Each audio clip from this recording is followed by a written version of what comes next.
Muito boa noite, é com muito prazer que nós estamos começando mais um programa de Direção Espiritual. Hoje aqui de Belo Horizonte, capital das Minas Gerais, minha terra querida.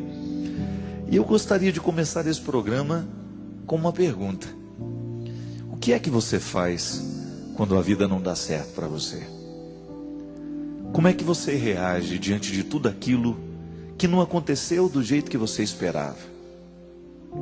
Como é que você costuma reagir diante daquilo que é trágico, daquilo que faz sofrer, daquilo que te desconcerta?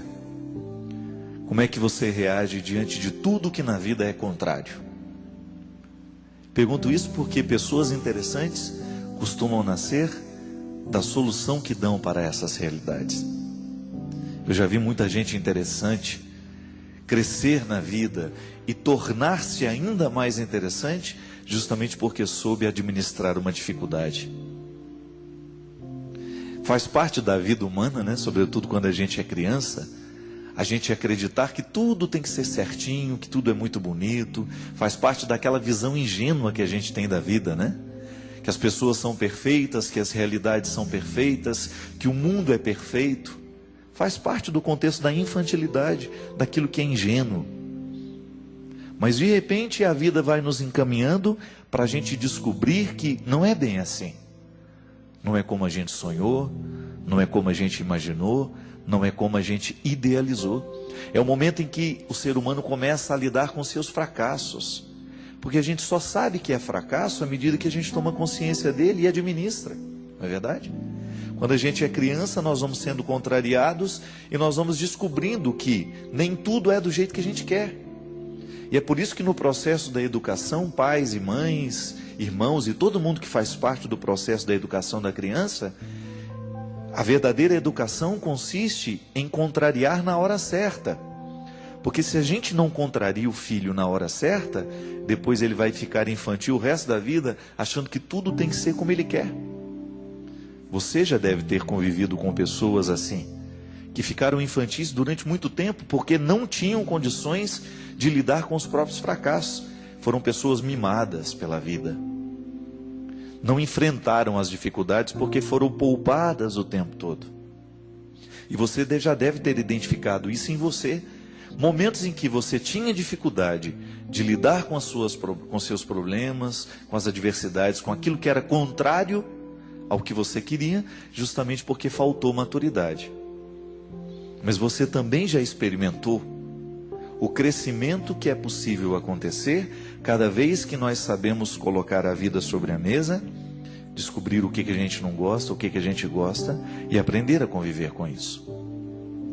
Digo isso, minha gente, porque nós só poderemos alcançar o ideal da santidade que Deus nos propõe o dia em que a gente começa a ter consciência de que o santo se faz a partir dos contrários. É o momento que a gente precisa identificar dentro de nós aquilo que nos desafia para a gente crescer ou para a gente involuir. Involuir é você retroceder, né? É você deixar de avançar. Quantas vezes na vida nós passamos por situações que porque a gente não soube enfrentá-la, porque a gente não soube administrá-la, a gente evoluiu, a gente se transformou numa pessoa pior.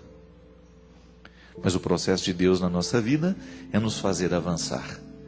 É a gente descobrir aquilo que hoje está nos contrariando, é a gente descobrir um sofrimento que hoje está agudo dentro de nós, e nós darmos uma direção certa a esse sofrimento, para que ele venha nos amadurecer. Eu gosto muito daquela palavra, eu não sei onde é que está na Sagrada Escritura, que diz que quando a criança ela não tem condições de comer alimentos sólidos, lhe é dado leite, que é o alimento rápido, é fácil engolir. Não é verdade? Não dá trabalho tomar um copo de leite, mas dá trabalho comer um prato, arroz, feijão, um pedaço de carne. Mas nós, à medida em que nós vamos crescendo, nós não podemos ficar somente no alimento fácil, porque senão a gente vai morrer desnutrido.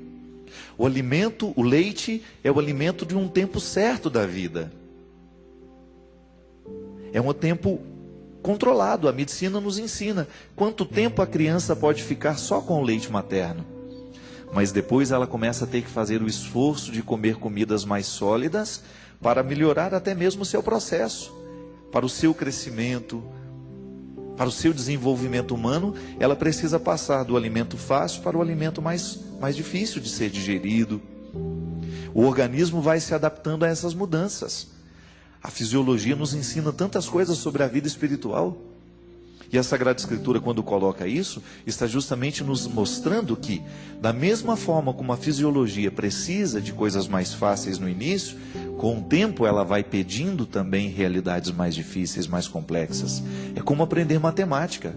A gente só será capaz de realizar operações de álgebra se um dia a gente aprender que 1 mais 1 é igual a 2. Quando nós passamos pelas operações simples, a maturidade espiritual humana, minha gente, passa pelas mesmas regras.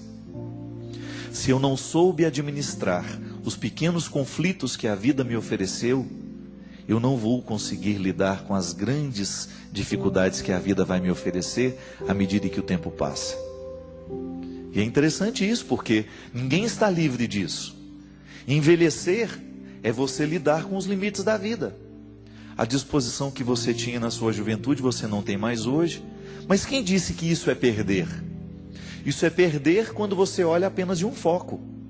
Mas se você amplia a visão que você tem do envelhecimento, você vai descobrir que a idade, a velhice, a maturidade vai lhe dando oportunidades de você lidar com você mesmo de um jeito novo.